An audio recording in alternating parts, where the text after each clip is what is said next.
Assalamualaikum dan selamat tahun baru. Untuk video pertama pada tahun 2020 ini, saya ingin kongsikan bagaimana untuk program Raspberry Pi menggunakan platform IoT Particle.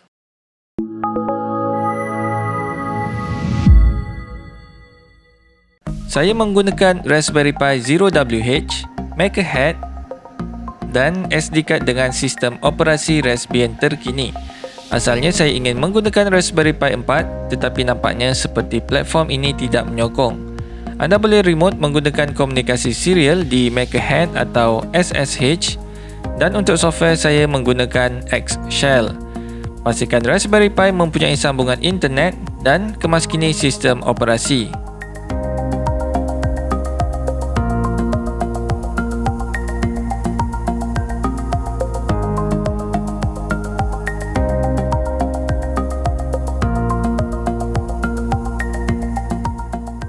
Sementara itu, pergi ke website Particle,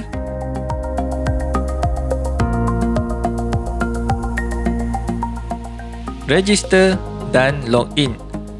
Email dan password akaun ini akan digunakan pada Raspberry Pi untuk menghubungkan ke akaun Particle.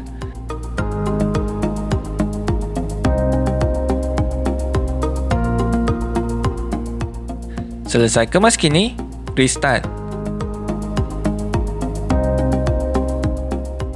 Tuliskan koman berikut untuk install agent Particle di Raspberry Pi.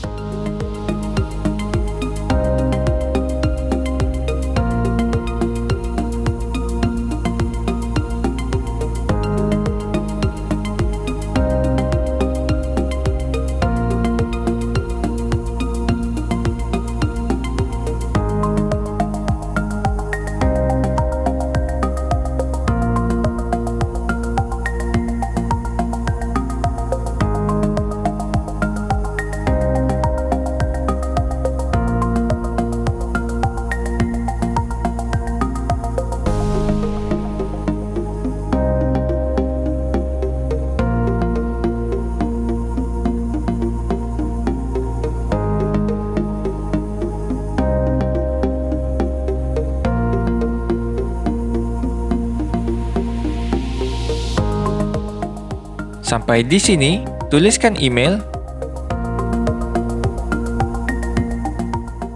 dan password.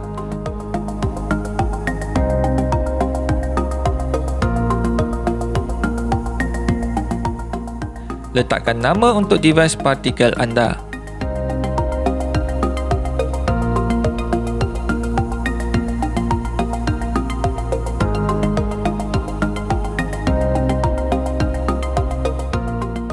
Kembali ke website Particle, klik refresh.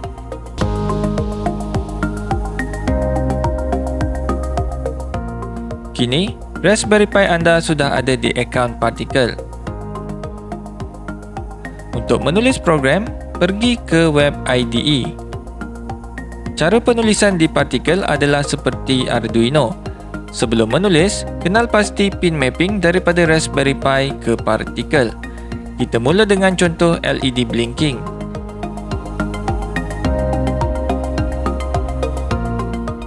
Gantikan D0 ke D1 untuk mengawal GPIO 17 dan D7 ke D2 untuk mengawal GPIO 27.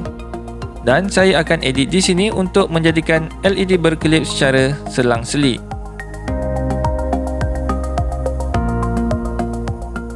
Seterusnya, klik simbol petir untuk flash.